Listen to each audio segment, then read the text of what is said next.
Welcome, everybody. My mic is not working, so give me a minute. Is it working now? Okay. It's clearly time for the professor starting class voice. So have a seat. We're ready to get started.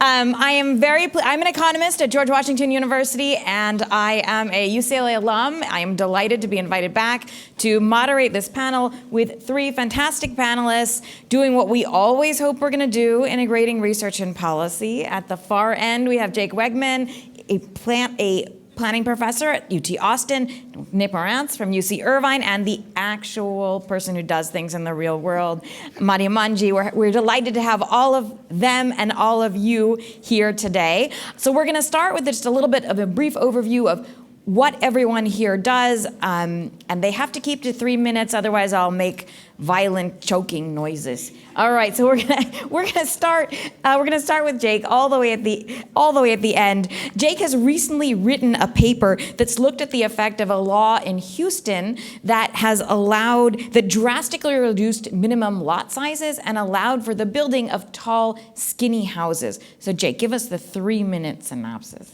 Yeah, so you might wonder what Houston, the anti-hero city of housing policy, might have to teach us here, but this is a rare case of a US city that really did change its rules long enough ago that we can see the effects over time. And in this paper, building on a really great paper by Nolan Gray and Adam Millsap, I'm not sure if Nolan's here today, so our follow-on was to not just look at townhouses in general, but to look at Houston townhouses that were specifically built on redeveloped single-family lots. And takeaways, you get, it's just as you would expect, the most likely lots to redevelop are ones that are close to the downtown, that are large, and that have small old houses on them. But what's perhaps more surprising to some is that the neighborhoods where this happened tended to be upper middle income and were less likely to have a large black population. So it's not really consistent with a gentrification story, as so many people might assume. Another interesting aspect is that the new townhouses on average cost or are assessed for $200,000 less than single-family houses built during the same period in Houston. So it appears as though they are cheaper. The resulting houses are quite spacious. They're on average well over 2,000 square feet. So it's a rare example of family-friendly urban infill housing being built at scale, in the center of a large and growing American city. And I guess just the last thing that I'll say, there's a really unique aspect to this, which is that Houston has a unique mechanism that allows residents just on their block, homeowners I should say, to sign a petition which thwarts townhouse redevelopment, but only on their block. So there's a sort of opt-out aspect of this situation. Jake, you get a gold medal for under 3 minutes. All right, Nick. All the right. floor is yours. You've told us you've written recently about accessory dwelling units in California. So give us the scoop. What can we learn from ADUs? Sure. So in this paper, we're trying to answer three big questions. First of all, a question that I think has an obvious answer, which is why has the California legislature attempted to spur the production of accessory dwelling units? And then two less obvious questions, how has it worked and how could it be improved? So over the course of several years, the state legislature adopted a number of laws that were intended to spur the production of accessory dwelling units. Accessory dwelling units, as everyone in this room probably knows, are relatively low-cost forms of housing. The units are relatively small in comparison to the single-family homes that they're typically in the same neighborhood. And they typically have fewer amenities than other units in the same neighborhood. In California, they're also particularly important because they're an alternative to outward sprawl. So California obviously confronts increased risk of wildfires at the wildland-urban interface. California also has ambitious goals related to cutting greenhouse gas emissions, in part by cutting per capita vehicle miles traveled. And finally, ADUs provide an opportunity for multi-generational households to enable family members to age in place. So the legislature adopted a number of reforms limiting local discretion to reject or deny or delay the permitting of ADUs. And in some, as of 2020, ADUs should have been allowed as of right on any single family lot, provided that the units were under 800 square feet, no more than 16 feet tall, and had 4-foot setbacks. An important feature of California's legal regime is that the laws don't immediately preempt local zoning. What they do is they require revisions of local ordinances and they authorize preemption by the state only if a municipality fails to adequately revise its ordinance. And the available evidence suggests that this has worked pretty well. Because, and another feature that's important is that the available evidence itself is pretty good, because at the same time that California changed its ADU laws, the state significantly expanded the scope of information that local governments have to collect and report about new residential building permits. So now we have annual parcel level data on new permits, which we use in our paper. And so based on this data, we find that from 2018 through 2021, 11,575 ADUs were permitted in the Bay Area and 26,383 ADUs were permitted in LA County. That's about 13% of all permitted units in the Bay Area and 32% of units in LA County. We found that ADUs tend to be permitted on parcels in relatively low rent neighborhoods, so not neighborhoods with the lowest rents in the region, but relatively low rents and with relatively good access to jobs. On the enforcement side, we find that there's still room for improvement. The State Department of Housing and Community Development is charged with reviewing local zoning ordinances to ensure that they meet state guidelines for ADUs. The review process takes a long time because zoning law is complicated. There are 482 municipalities and 58 counties in California. At its current average rate of 8.75 ordinances per year, the State Department of Housing and Community Development will finish reviewing all 540 ordinances sometime around 2080. We show in our paper that some cities are lagging in ADU permitting even after we control for fundamental characteristics like parcel sizes and rents, and we provide a statistical model to help the State Department of Housing and Community Development to prioritize its review of local ordinances.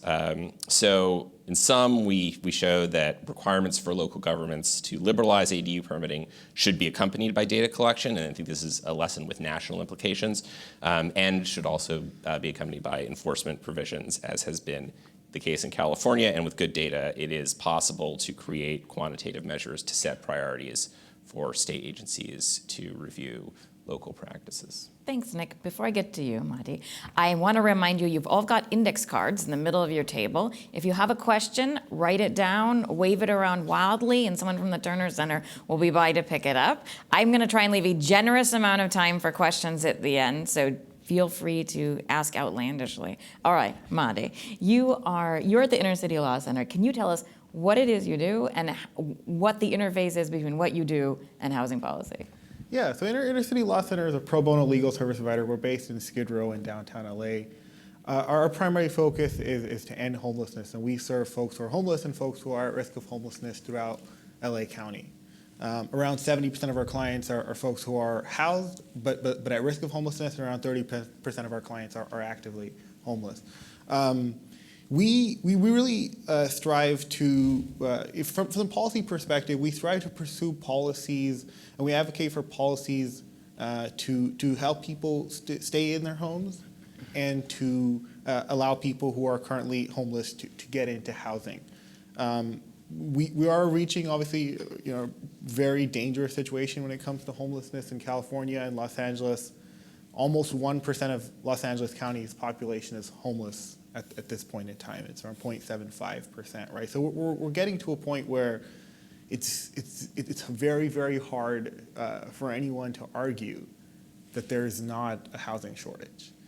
And so from that perspective, Inner City Law Center is focused on every single policy solution, every single policy avenue possible to increase the production of affordable housing. We recognize that is going to come in many forms. We saw last year that half of the affordable housing built in the city of Los Angeles came through various inclusionary policies, including the Trans-Oriented Communities Program, which is a local inclusionary policy, and then the statewide density bonus program. So in pursuing policies to increase the production of affordable housing, we really try to make sure that the highest feasible level of affordability is enacted. We don't want to slow the production of housing. We don't want to increase the housing shortage, but we want to make sure that when conversations of housing productions are happening, low-income folks and folks who are homeless are centered, and that while developers can make profits, that there are also sort of the opportunities to increase production of affordable housing for low-income folks, for folks who are currently experiencing homelessness. We also think it's extremely essential, obviously, to keep people housed, to expand tenant protections, to make sure that evictions are harder. Evictions are a big cause of homelessness. And so we work on a wide variety of policies, locally and statewide, to prevent evictions. Lastly, we work on many policies to increase funding. Affordable housing is very expensive.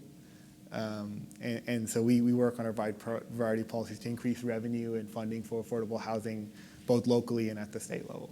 Thanks, Mahdi. All right, so Vicky told us that there are a lot of trade-offs when you think about housing supply policies. And part of what we're going to try and do in this panel is think about where we want to fall on that continuum of trade-offs. So I'm going to start with Jake. When we make housing, when we advocate for greater housing supply, one of the key trade-offs is thinking about how much affordable housing we want to push to include in that. And the reason I put this in a set of trade-offs is because I think that affordable, and I want you guys to push back if you think this isn't a trade-off, but my impression is that pushing to include affordability generally makes the project less politically palatable and more expensive. I would say both of those. So a push to include affordability yields probably less likely and less housing, but potentially more affordable housing. So do you think that's true, Jake? And where do you think we should fall when designing policy, given that trade-off?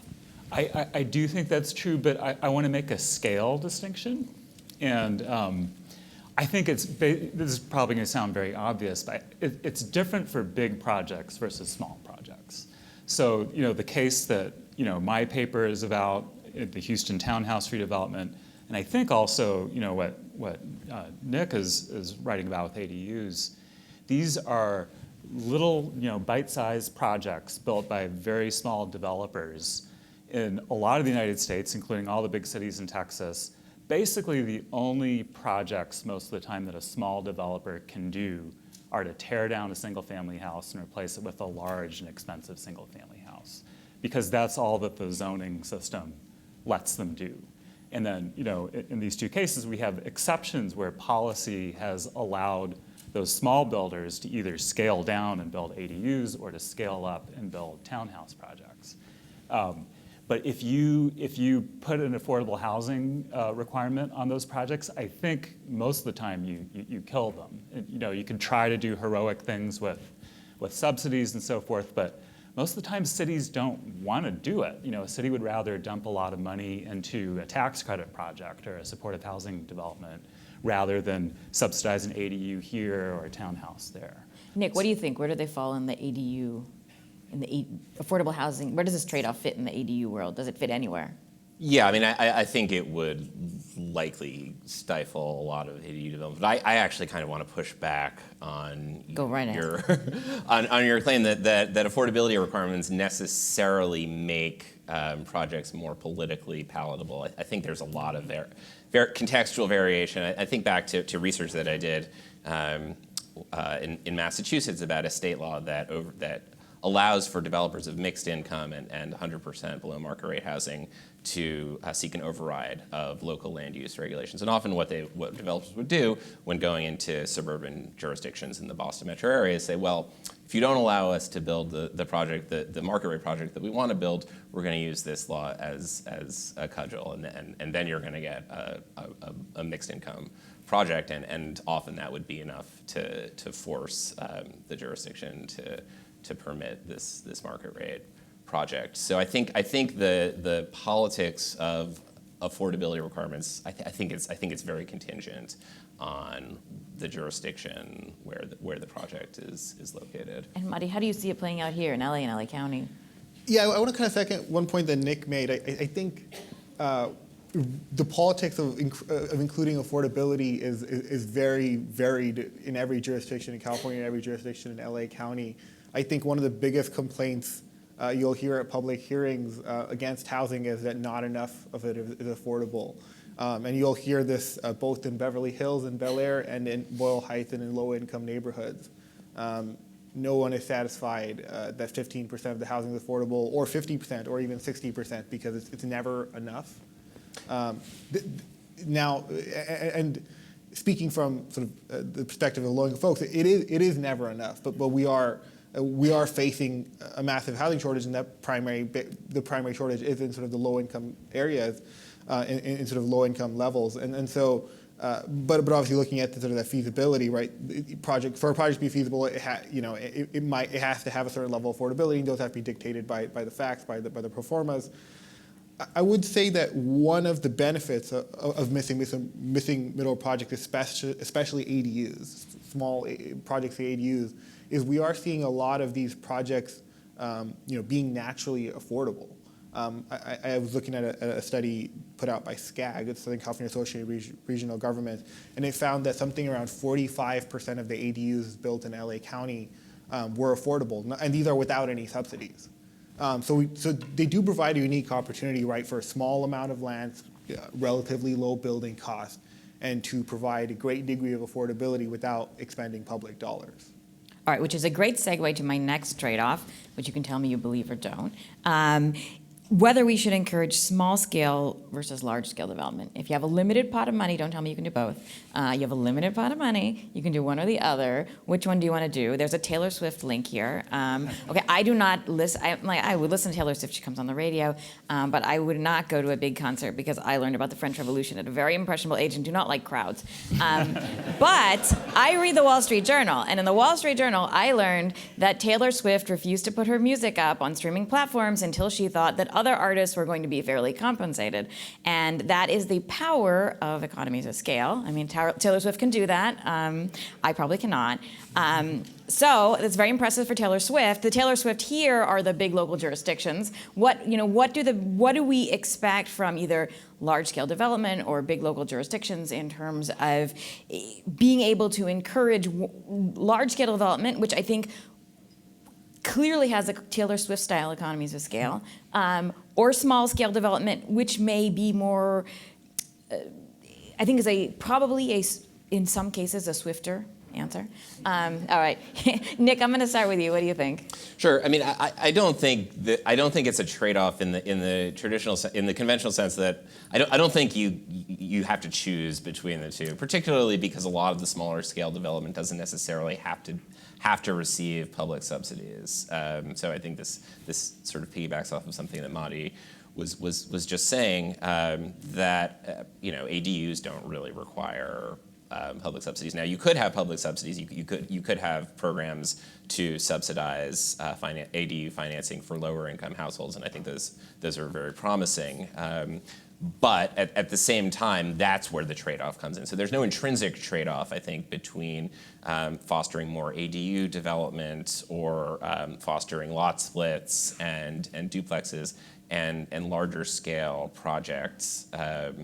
And I think where the tension arises in terms of allocating public subsidies is many of the larger scale projects might be more consistent with goals related to greenhouse gas emissions reduction, right? I mean, when you're talking about developing in proximity to existing transit, I think that's when the larger scale projects become potentially more important.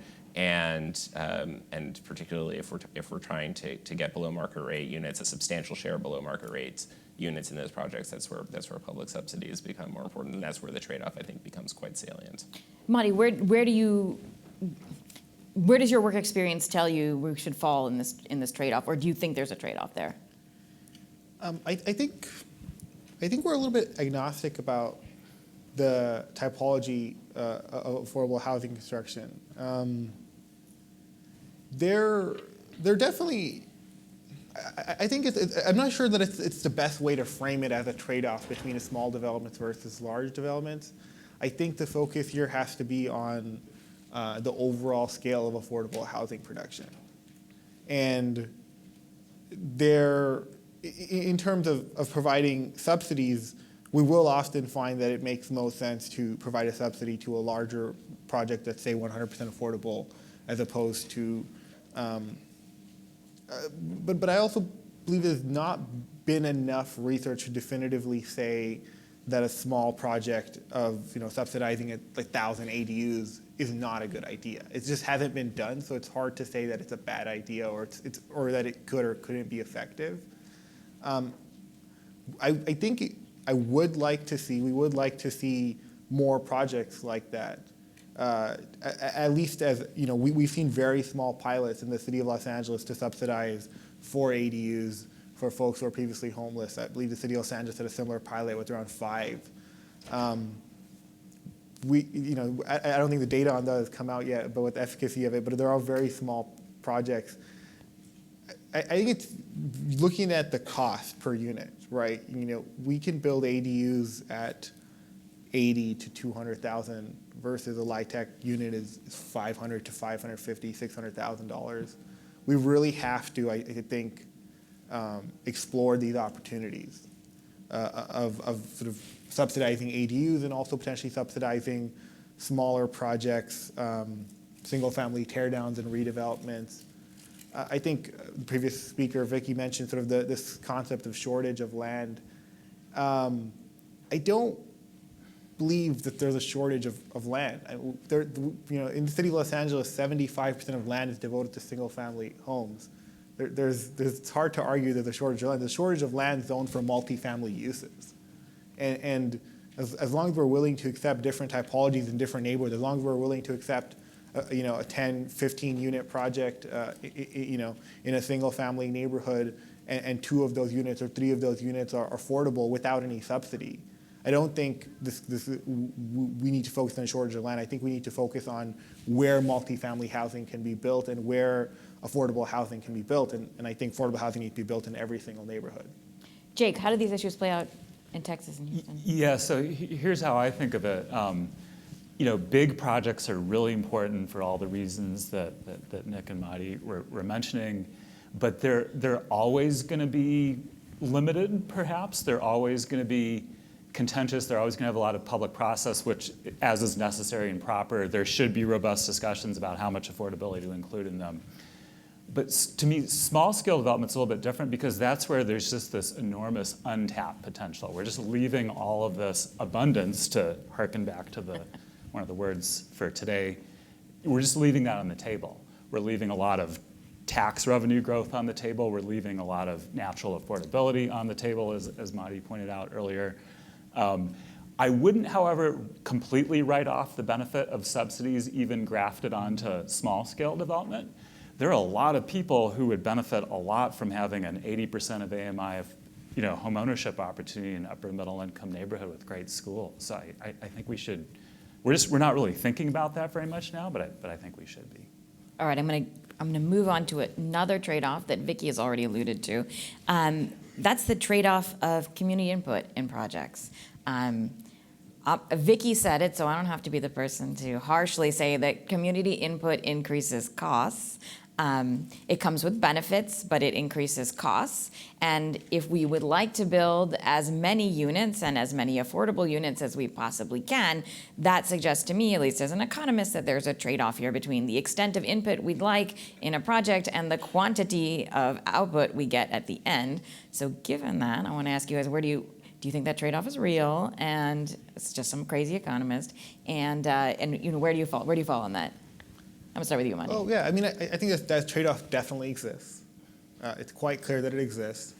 We've had, just in the past couple of years, multiple scandals in the City of Los Angeles Council, and they're mostly related to discretionary review.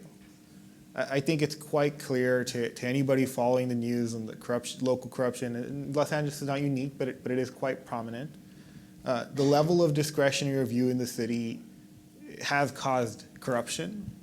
And and broadly, we've seen, especially in the last couple of months, massive protests. I believe just a couple of weeks ago in the city, in West LA, Inside Safe project, temporary housing project being sort of massive amount of protests. I believe 2-3 months ago I was in Roland Heights, suburb in the west. 700 people showed up to oppose sort of a home key project, right? This is just about converting an existing motel into housing for homeless folks. So I think without a doubt, especially when we're talking about formerly homeless folks, especially when we're talking about low-income folks, community input slows and stops the production of affordable housing. I could talk about a couple more cases. Just west of Skid Row, there's a project that's been, an affordable housing developer called Community Friends been working on this project for 20 years, I think, almost.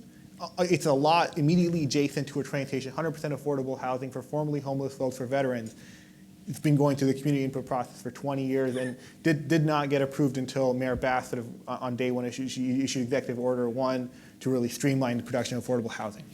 So I think the way we view it, the way Inner City Law Center views it, is we don't want to go back to a process in the past where input from low-income communities wasn't taken into account, where we just build freeways and sort of break apart people of color communities, low-income communities. The way we view it is there has to be a robust community input process, but it has to be done at the planning process. It has to be done at the planning process where a representative sample of the community, of low-income folks, people of color, are brought together, even potentially provide compensation for their time, to provide input about their vision for the community, to provide the opportunity to express how they would like their cities to see. But once that process has been completed, housing projects at the project level need to be approved on a by right basis. This type of discretionary review that we currently have is causing corruption. It's stopping the production of multifamily housing, and especially it's stopping the production of housing for folks who are homeless and folks who are low income. And it's really contributing, I would say, to the homelessness crisis. Jake, how do they play out? How does this issue play out in Houston? Do you see a policy role or policy changes we can make about related to community input? And do you think there is a trade-off there? Yeah, I think what happened in Houston couldn't have happened if there were community input on those projects. So I think it's as simple as that. In my field of planning, community processes become almost a kind of a sacred value, and I think a lot of that's a reaction to all the excesses that we all know from the mid-20th century. But I just wish we would recognize when every project has a process, basically that just means that you're not going to get small projects. You're going to get large projects that are done by large developers with deep pockets. And if we're okay with that, then let's just acknowledge that. But if we think it's important to make it easier for smaller players to get into the game, then I think we need to rethink, just what Mahdi said, do our planning up front, but not fight about every project. I personally think that's really important. I think we desperately need more Black developers, more Latino developers, more women developers, and I think that would become much more feasible if it were easier for small players to get in the game. Let me push you a little bit, because I know that in Houston, in the paper you wrote, there's this sort of interesting, you could call it community input, policy that I think makes these these thin houses politically palatable. You want to talk to us about block voting? Yeah, I guess just if I would summarize it, in a normal large American city that has zoning, not Houston, the default is no, you can't do this project unless you can. And then in Houston, it's sort of flipped on its head. The default is you can do this project unless you get together with your neighbors and jump through some hoops. It's not too bad, but you do have to do it to say that no, you're going to shut down development, but only on your block, not in your whole neighborhood, not across the whole city, but just on your one street. Nick, tell us how you think this plays out from what you've studied, and what do you think, are there policy changes you would hope for? Do you think this is a real trade-off? Yeah, I don't actually have a ton to add. I basically agree with everything that Mahdi and Jake had to say. I think the move towards pushing more decision-making to a planning process and a planning process. Actually, maybe I do have something to add. Uh-huh. So one of the exciting changes in California over the past decade has been a push to actually require cities to think about how to accommodate significantly more housing. And so pushing decision-making to the planning process only works if the planning process is designed in a way that's going to require cities where there's a need for more housing to actually plan for more housing. So I think putting those two things together does have the potential to address some of the problems of that community input can pose for housing at the project level, while yielding some of the benefits of community input at the planning stage. Fantastic. I'm reminding you should be writing questions. We probably about 10 minutes. I'll be getting to your questions, so make sure you write them. I would love to get to them. Which brings us to yet another trade-off. I think we've heard in what some people have already suggested today that we want to build housing not just in places of the city that feel warmly towards new housing, but in all parts of the city. But I'm going to posit that's another trade-off. Making sure that all neighborhoods get some of this new housing supply is likely, at least in my opinion, to slow the production of new housing. So you guys think that's a real trade-off? Where do you fall in that continuum? I think I'm going to start with you, Nick. Yeah, I think it's a trade-off. I think the trade-off plays out differently in different cities. So, in a city like the city of Los Angeles, where you have great heterogeneity among neighborhoods, some extremely wealthy neighborhoods, some extremely low-income neighborhoods, I think the risks are much different than in a city like Beverly Hills, where there is some heterogeneity among neighborhoods, but not a whole lot. I'm less concerned in a city like Beverly Hills about where specifically the new housing goes than that it goes into the city at all, and that there are below market rate units in there. Whereas in LA, I think that the concerns are more salient, and I think the trade-offs are clearer, and I think it's not obvious to me how those trade-offs should be resolved, because there are obviously higher costs associated with developing in higher income neighborhoods. And in LA, there are some very high income neighborhoods that have great access to transit, but there are also some high income neighborhoods that don't have great access to transit. And so I think this is the kind of question that is good to, it's essentially a political question. And I think it would be a great question to resolve sort of at the planning stage through robust debate in a legislative body. Buddy, where do you guys fall on this issue? Politically, I think there's variation when it comes to the broader view of housing across the state. And it's interesting. This is just anecdotal. I wish somebody would do a study on this, so this might be interesting. It seems that in the Bay Area, Northern California, there's a broader acceptance by the general populace that there's a housing shortage that is causing sort of an affordable housing crisis. I don't think that's generally accepted in Los Angeles. Do you have any guesses why? Like, why the divergence? It's difficult to say. I can't speak to that. I don't know if I have any guesses, but I think that's a problem where we're seeing in nearly every community opposition to nearly every type of housing. In low-income communities, opposition to affordable housing and market rate housing. In high-income communities, there's opposition. It really seems like throughout every single neighborhood in LA, on at least a local, extremely local basis, there seems to be a degree of opposition to all types of housing. And that's really regardless of the income level. That is a very interesting phenomenon. That being said, when it comes to that specific trade-off, when it comes to affordable housing, without a doubt, there's a trade-off. If we're looking at building affordable housing in a high-income neighborhood, it's going to go less. It's going to build fewer units. I believe that the cost is still worth it because we do have this sort of concern of lack of access to those high-income communities, and so it seems that cost in the state is sort of through the affirmatively furthering fair housing policy expressed that cost is worth it. That trade-off is worth it to pursue affordable housing policies in higher-income communities. I think the real opportunity here is with mixed income development, with unsubsidized affordable housing production. We really have seen many wealthy communities throughout California build no housing at all.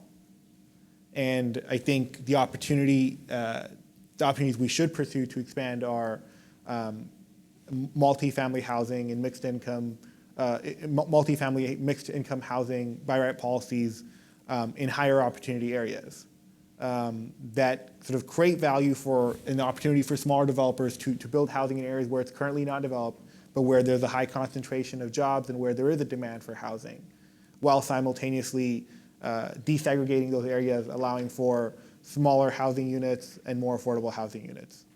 Nick, where do you fall on this? How much should we push to design housing policy to get units in these? So I initially interpreted your question as being about trade-offs related to public subsidies for below market rate housing. Mahdi kind of expanded the scope of the question to think about mixed income housing, sort of what I take to be the argument is liberalizing zoning for mixed income housing, particularly in higher income communities. And again, I think that sort of then we have a both and situation, which I fully support. All right, Jake, where do you fall on?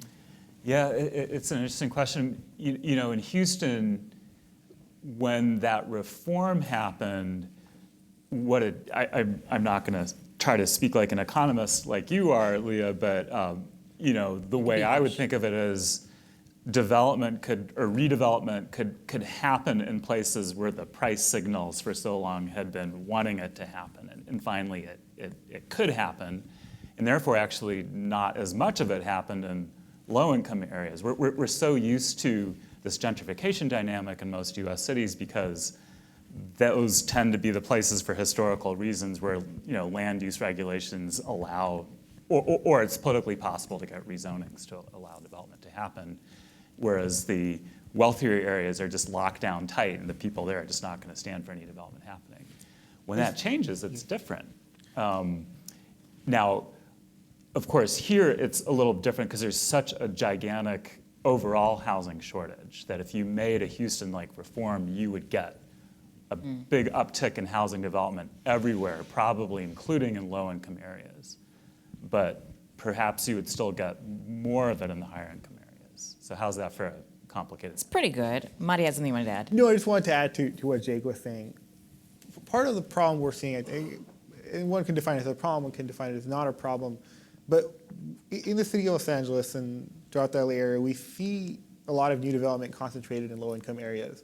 And partially that's because that's the only areas that where the zoning capacity exists. And so I do think when we're talking about the trade-offs between building in wealthier areas versus non-wealthier areas, especially when we're talking about sort of the non-subsidized sector, there is, I think, a pressing need to allow for development in wealthier areas and in higher opportunity areas, both because that's where the development is feasible, but also there needs to be a broader balance, right? Low-income people can't always be carrying the burden for the broader housing crisis. Can I add one? You can. To sort of bring it back to the scale question, which is, I think, so I said I think there are fewer trade-offs, or the trade-offs may not come into play so much. Of course, like if for example, so California has this law that allows lot splits and then the building of duplexes on the split lot for owner-occupiers. And so there hasn't been a lot of uptake in the law, I suspect in part because it's restricted to owner-occupiers and it's actually very inconvenient if you are living on a parcel of land to split the lot in half and build houses on each half of the lot. I think there's question about what would happen if that law were opened up to investor owners. I think Jake's research is quite informative on this point, and it suggests that there could be development in higher income neighborhoods. I think there probably wouldn't be that much development in higher income neighborhoods if there were affordability requirements on that size of development. So I think we would. I think if you significantly liberalize zoning in higher income neighborhoods, you could see mixed income development. But the project size at which that pencils, I think, is higher. No, I think that's accurate. I think we're talking about 4 units. It's not. The goal there would be to sort of reduce costs and to try to create more naturally occurring affordable housing. I don't necessarily think a deed restriction on sort of 4 units would make projects necessarily feasible. San Diego is looking at sort of the implementation of an SB 10 policy with some inclusionary policy. SB 10, fine, please. San Diego is looking at sort of folks are familiar with a bill a couple years, 2 years ago now, that passed in the state legislature called SB 10, which allowed cities to adopt policies to enact by right, to enact by right policies allowing up to 10 units in single-family zones. Surprise, no city has adopted it. But San Diego is considering adopting it, and they have sort of included some inclusionary policies. It's too early to say. A lot of this policy is very difficult to judge whether it will be effective or not. But I think there's potential for opportunity when we're talking about that, 10 to 15, 8 to 15, to have some inclusionary requirements. All right, I'm going to now say thanks to everybody for writing questions. I'm going to head to a few of them.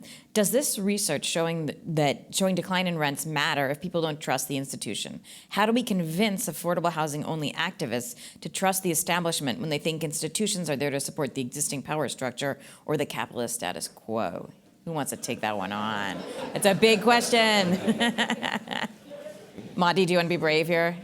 You want to start us off? It's a very difficult question. Yes, but you can do it. There is a great degree of skepticism among the general public. In all honesty, I don't have a great answer. I think, the data is quite clear. I think there does need to be. I think policymakers do need to be more clear about this. I think in the Bay Area, potentially one thing that we have seen is in the Bay Area, there are many policy leaders, and in San Diego, who have sort of explicitly made it clear that housing does contribute to, increased production of housing contributes to addressing the housing shortage. I think in Los Angeles, we haven't seen that as much, especially among local leaders. The thing that often bothers me is when city council members in wealthy communities like Claremont and Eastville and Beverly Hills are arguing about the dangers of gentrification in Beverly Hills and the dangers of gentrification in Claremont.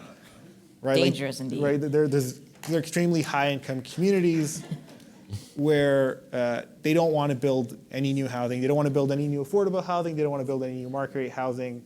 And sort of their argument for not doing that is sort of gentrification. That's very concerning. So I think we do need some leadership from the state level, from state legislatures, to make it clear that the only way we're going to get through this affordable housing crisis is by building more housing, and especially more affordable housing. And it needs to be in every community. It needs to be in Claremont, it needs to be in Beverly Hills, it needs to be in West LA, and it needs to be in downtown. It needs to be everywhere. There needs to. I think part of it is we do need to create this narrative of a shared responsibility towards addressing this housing shortage and affordable housing shortage. All right, Nick and Jake, do either of you want to take this on? How do we convince affordable housing only advocates to trust the establishment? In 30 seconds or less. Go right ahead. Sure. I mean, I guess I think one doesn't have to convince everyone of everything. And so, I mean, I think as researchers, the best that we could do is sort of provide, be as sort of open as possible about what we're doing, why we're doing what we're doing, providing as much evidence as we can about our methods, about our data, and trying to answer all good faith questions that arise. And I think that will carry weight with whomever it carries weight for. And I think for a variety of reasons, some of which are very understandable, that won't satisfy everybody. But I think that's the most that, at least as researchers, we can do. Jake, you want to hop on or should I ask? The only thing I would add would be I would just encourage an equal amount of skepticism of the entrenched, homeowner power structure as of the capitalistic power structure. All right, watch out, homeowners. All right, California's HCD has pushed cities to rezone in well-resourced areas, that's in quotes, as part of the housing element process under the guise of affirmatively furthering fair housing. But given that most new units are market rate, this policy increases income segregation while providing political opposition. What are the trade-offs of this policy? You guys want to volunteer here? I'm going to defer to the Californians here. All right, Californians. I'm not sure I agree with the premise of the question. All right, go right ahead. Go right ahead. Yeah, not sure I agree with the premise of the question. Yes, most of the new units are market rate, but in wealthy communities, there's been very little to no construction at all. The data is quite clear that the new construction in those areas would address some of that, is needed, and especially when we're talking about redevelopment, that Jake has suggested, right, taking a single-family home and building it into 10 townhomes. Each of those townhomes is going to be more affordable than that single-family home. The opportunity there, especially, is, at least from our perspective, from Inner City Law Center's perspective, is can it be possible to have one of those units or two of those units be affordable, and have somebody who's very low income or low income live in that housing? I think there is, unfortunately, and I'm not sure why, but there is some skepticism about housing that's 10% affordable or 15% affordable, 20% affordable. The data is quite clear. That's a very significant source of affordable housing cumulatively. We're talking about 50% of new affordable housing in the city of Los Angeles coming from these mixed income housing typologies. So for folks who are skeptical about that, I would highly suggest that they look into it further and sort of, is there a different concern that they might have that's not related to the affordability?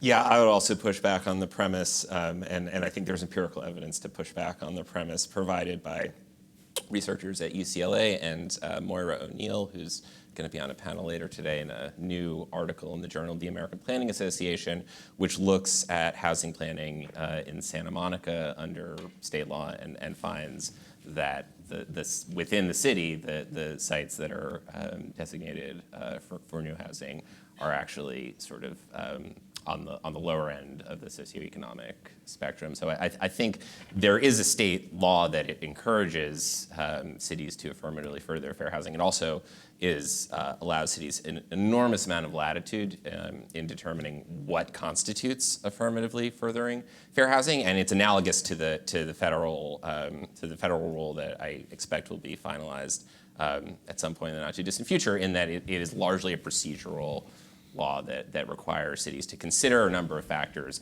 and having considered a number of factors, cities have a fair amount of latitude in terms of what they do with their planning and zoning. Actually, can I make Go one right more ahead. point? I would just also point out that if, as Mahdi has repeatedly observed, if high-income areas tend to allow basically no housing under the status quo, and if all of a sudden they did get housing growth under the status quo, that would represent a big growth in property tax base, which is extra important here in California with Prop 13. And of course, that money can be used to solve all sorts of problems that cities need to solve, including affordable housing. All right, so I'm going to move on. Is there good data on whether or how much overlapping jurisdictions, such as the Coastal Commission, prevent reforms like density bonuses or accessory dwelling units from being effective? And that's a California question, but maybe we'll start with you. Is there a Texas parallel here? No. Okay, that's an answer. Thank you. Move on. Okay, Californians, what do you guys have to say? I would say the state is an overlapping jurisdiction with cities, and I think there's good evidence that state interventions can have an impact on local permitting. But the question about, say, the Coastal Commission, it's a great question. I think there has actually been some research on the Coastal Commission in particular, and it's if I'm remembering, it's by Jonathan Zasloff at UCLA and some other folks. And I think it finds a negative impact or increase on costs and a negative impact on permitting. But overall, I think there are so many overlapping jurisdictions in California that it's actually extremely complicated. And actually, one of the reasons I think it's quite complicated has to do with Prop 13, because it's not the case that cities, if by virtue of allowing new development, cities would reap the entire windfall of the new tax revenue on new development. That tax revenue is allocated based on an extremely complicated formula that in part depends on what a city did in the pre-Prop 13 world. And so I think it skews the incentives for new development in all kinds of really opaque ways. You have anything you want to add there? No, I'm not aware of a lot of data on that. The one thing I would add is that the data does suggest a streamlined process like Senate Bill 35, which is a bill that allows for a streamlined process for housing that meets affordability requirements in various jurisdictions that haven't met their housing goals, have shown to increase production of housing, especially affordable housing.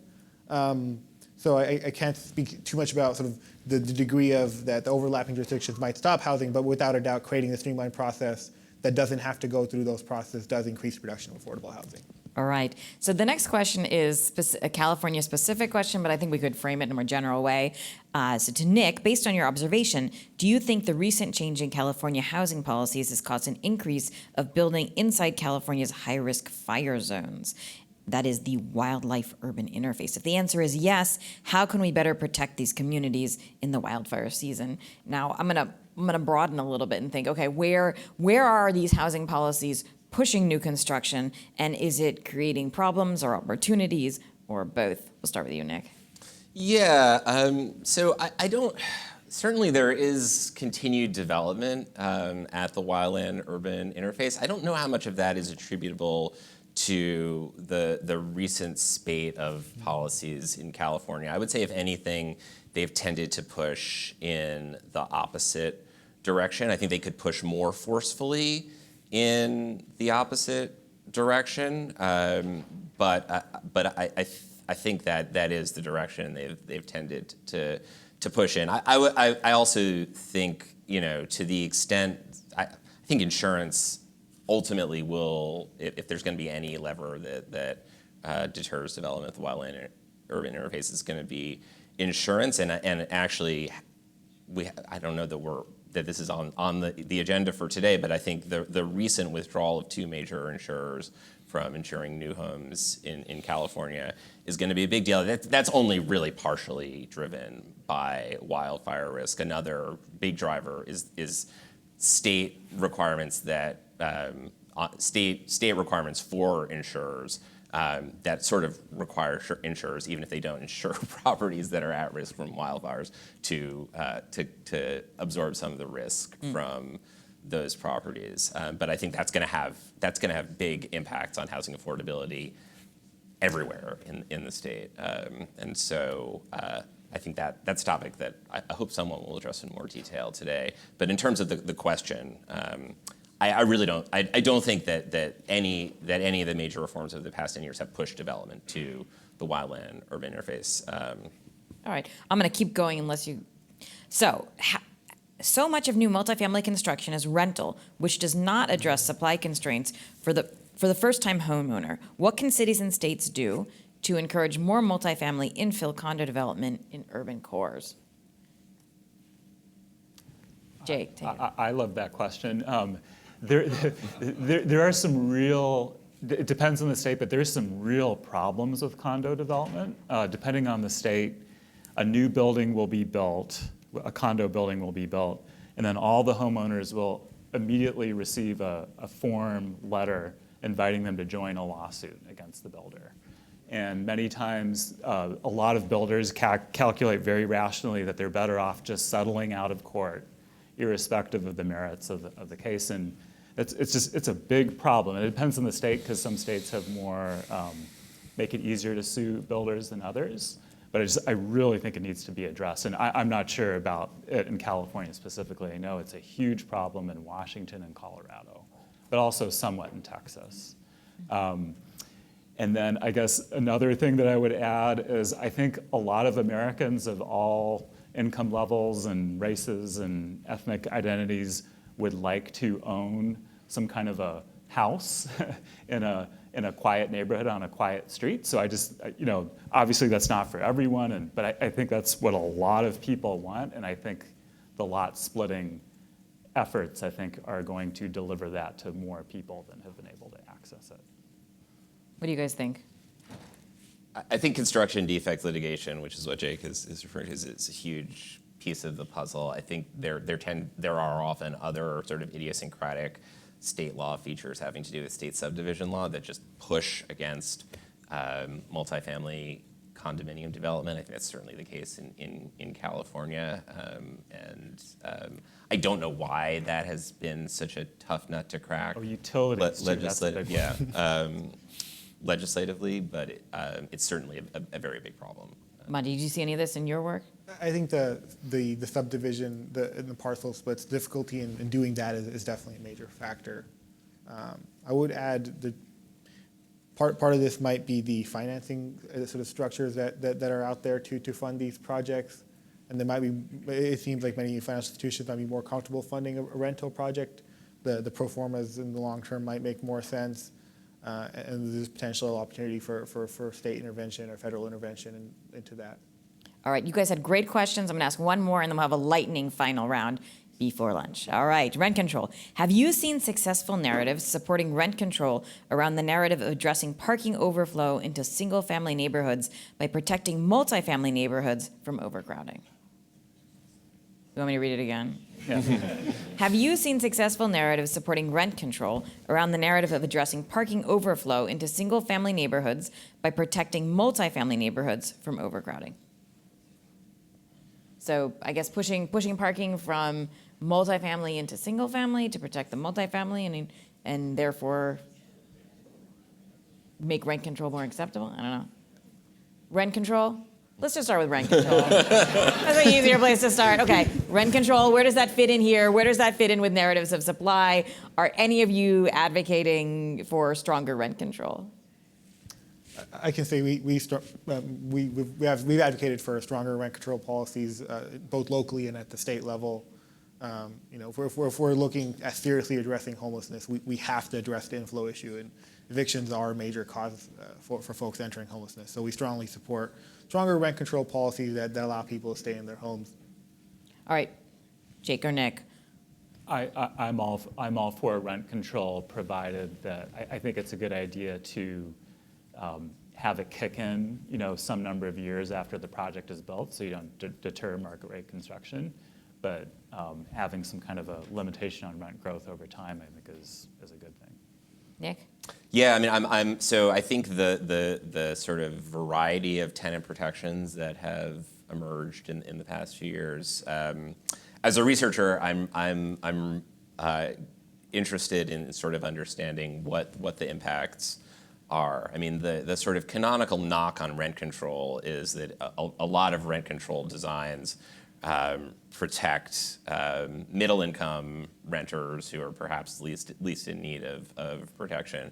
And certainly some rent control policies do that. Some rent control policies are less prone to that problem. And so I think it's certainly a really important, it's important for the reasons that Mahdi and Jake suggested. I certainly would be I'm in favor of effective and well-targeted tenant protections, and I think that we need to figure out sort of what those constitute. All right, you've noticed my restraint as an economist at the mention of rent control. All right, and further restraint, I'm gonna just turn to you guys and say, in our 1 minute left, so you each get about 30 seconds, tell me, what did we miss? What's still needed that we didn't discuss on this panel? I'll just start at the end, Jake. Okay, just research things I would like to know. I'd like to know more about who are buying the Houston townhouses. So all right. Good job, Nick. I think we need to know more about the non-governmental constraint or the quasi-governmental constraints on development. So I'm thinking of things like homeowners associations. Mainly, I'm thinking about homeowners associations right now. Which Nick is going to hopefully have something to say about, and I don't know how long. Nick, you can update us. All right, Mahdi, final word. I think there could be more research on sort of how inclusionary zoning policies impact the risk of displacement or preventing displacement, and at what levels, at various levels of sort of affordability, how that might impact displacement in both the extremely local context of within a couple blocks of a new building, and then also within slightly larger and then the neighborhood and at the regional level. Okay, so first I want to thank our panelists. Thank you, Jake. Thank you, Nick. Thank you, Mahdi. Thank you for the organizers. Thanks to you. Great audience. See you at lunch.